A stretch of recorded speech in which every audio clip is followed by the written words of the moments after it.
Hello, and welcome to another edition of Orthopedic Sports Medicine Patient Educational Series with Dr. Adam Derhake. There are many different types of meniscal tears. We have previously discussed degenerative or complex meniscal tears. These are tears that are generally not amendable to surgical repair and require a meniscectomy or removal. There are also specific types of meniscal tears called meniscal root tears, where the meniscus actually tears away from the floor of the joint. The final type of meniscal tears, and the type that I would like to concentrate on this video, is meniscal tears that are amendable to surgical repair. So what determines if a meniscal tear is amendable to repair? At the end of the day, it comes down to the biology. The cartilage that makes up the meniscus inherently has a very poor blood supply. And in order for tissues of our body to heal, they must receive a blood supply. Because of that, there are certain types or configurations of meniscal tears that are more amendable to surgical repair than others. The cleaner the cut of the meniscal tear, the more amendable it is to surgical repair. In other words, if the tear is in a single plane and not going in multiple different planes, this type of tear is more amendable to placing stitches across the meniscus and fixing the tear. This is called the tear configuration or the tear type. You can have vertical tears, which go up and down in the meniscus, which are by far the most amendable to surgical repair. You can have more horizontal tears that are going to go parallel to the floor, or you can have more complex tears that are seen in multiple different directions. There are also specific types of meniscal tears, such as a flap tear, where a piece or a flap of the meniscus tears off and then becomes unstable. The vertical tears are by far the most amendable to formal surgical repair, but based on the location, some other tear types may also qualify. Location is the second most important thing when it comes to determining whether or not a meniscal tear is amendable to formal meniscal repair. The blood supply of the meniscus is much richer out towards the periphery of the meniscus. As you go from the periphery towards the center of the meniscus or towards the center of the knee, the blood supply becomes less and less. Therefore, if the tear is located primarily out towards the periphery of that tissue, then it's more likely to have a better blood supply and therefore more likely to heal following a meniscal repair. If that tear extends towards the central portion of the meniscus or towards the center of the knee, that blood supply becomes worse, and those tears are going to do predictably worse with formal surgical repair. Statistically speaking, even under ideal circumstances, meniscal repairs can have up to a 20% failure rate. This is because of the biology that's required for the meniscus to heal. Even if a meniscal repair is done technically very well, it can ultimately go on to fail if the two ends of the meniscus that were sutured back together do not heal back together. The sutures are there ideally just to hold the tissue together until that tissue scars back together. Oftentimes, the decision as to whether or not a specific type of meniscal tear is amendable to formal meniscal repair is made at the time of the operation. Once in the knee, the meniscus is inspected and the type of tear and the location of the tear is determined. At that point, I make a clinical judgment based on the location and the pattern of the tear as to whether or not I feel that that tear has an opportunity to heal or not. If it is determined that it is a type of tear that is amendable to an attempt at formal meniscal repair, then we proceed forward with the repair. If at the time of the inspection of the meniscus it is determined that the tear is too complex or is in a location that has a relatively poor blood supply, Then we will elect to proceed forward with a formal meniscectomy, which simply means removing the torn piece of the meniscus. Even if we remove a portion of the meniscus, we only remove that portion which is torn or damaged. Any portion of the meniscus that is stable, is otherwise functioning normally, we leave behind.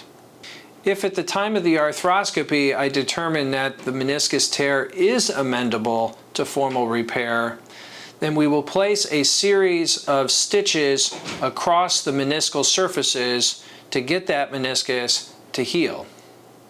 Prior to doing that, we may use devices such as a shaver or a rasp to try to create bleeding within the tissue to try to stimulate a healing response. By creating a healing response, we are creating bleeding within the joint that can then stimulate the body to heal the meniscus repair. The grand majority of meniscal repairs can allow full weight bearing on the knee immediately. However, the difference in the postoperative rehabilitation between a simple meniscectomy versus meniscal repair can be quite large. Because of that, it is important to explore the different options of repair versus meniscectomy with your surgeon to decide what is best for you.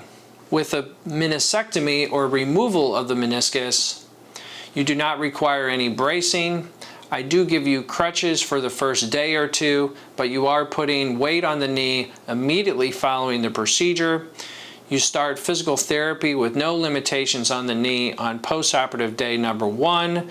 I expect you to be done with physical therapy at 1 month post-op and be cleared to return to work or sporting activities in as little as 4 to 8 weeks after the procedure. If we elect to proceed forward with a meniscal repair, now we have a tissue that we're trying to get to heal, which means that we need to protect the repair to allow for the healing. Because of that, following a meniscal repair, the knee goes into a hinged postoperative knee brace that's locked in full extension.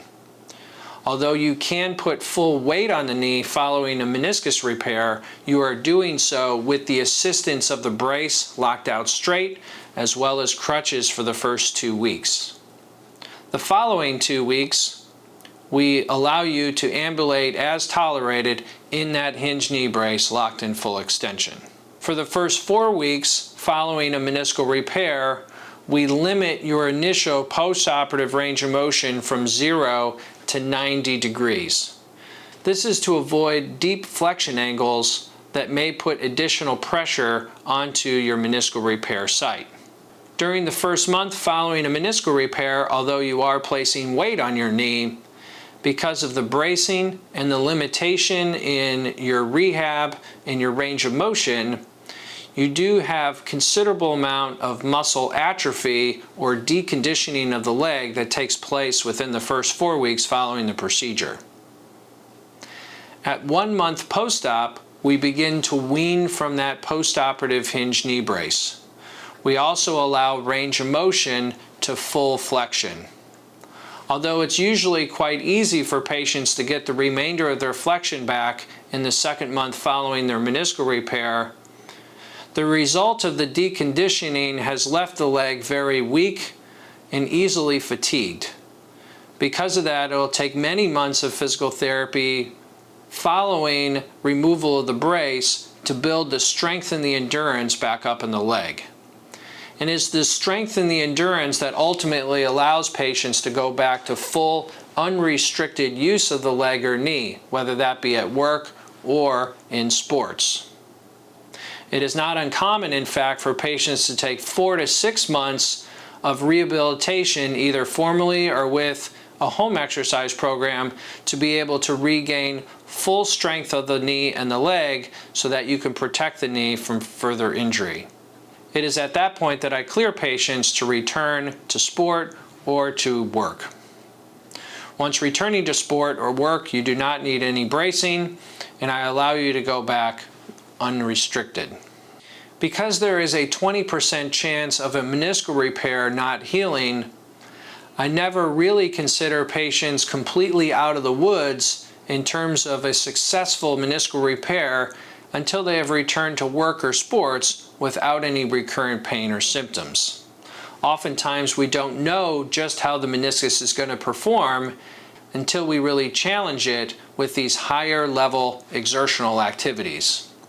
Therefore, I always discuss with patients that there is a possibility that down the road the meniscus will not heal and ultimately will need revision surgery. If the meniscus does not heal or it goes on to have a re-tear, this is going to require another operation, either to try to fix the meniscus a second time or remove the piece that would not heal during your first procedure. This is perhaps the highest risk postoperatively of a meniscal repair. The advantages of patients electing to go ahead with a meniscectomy is that the recovery is much quicker and the overall postoperative risks in terms of recurrent pain are much lower. However, the risk of progressive loss of the meniscus cartilage leading to less padding in the knee can increase or accelerate your risk for the development of arthritis in the knee down the road. Therefore, if a meniscus is amendable to surgical repair, I always recommend to patients to repair the meniscus for the long-term health of your knee. The advantages of proceeding with a meniscal repair is that once it is healed, you have now restored all of the cushioning or padding within the knee, effectively reducing your risk for the development of arthritis in that knee back to your baseline level. However, the disadvantages of proceeding with a meniscal repair are, of course, the greater length of time that it requires to rehab, which ultimately leads to more time lost to either work or sport, as well as the outside possibility of the meniscus repair not healing and requiring revision operation. If you would like more information on the specifics of how we perform a meniscal repair, please see my video on the specifics of the meniscal repair surgery. I hope this video has helped you to better understand the different types of meniscal tears and which types of tears may be amendable to surgical repair versus those that require a meniscectomy. This can oftentimes be a difficult decision for patients, but I believe that when patients are fully informed about the risks and benefits of both meniscectomy and meniscal repair, patients always make the right choice for them. I hope you enjoyed this video and have a nice day.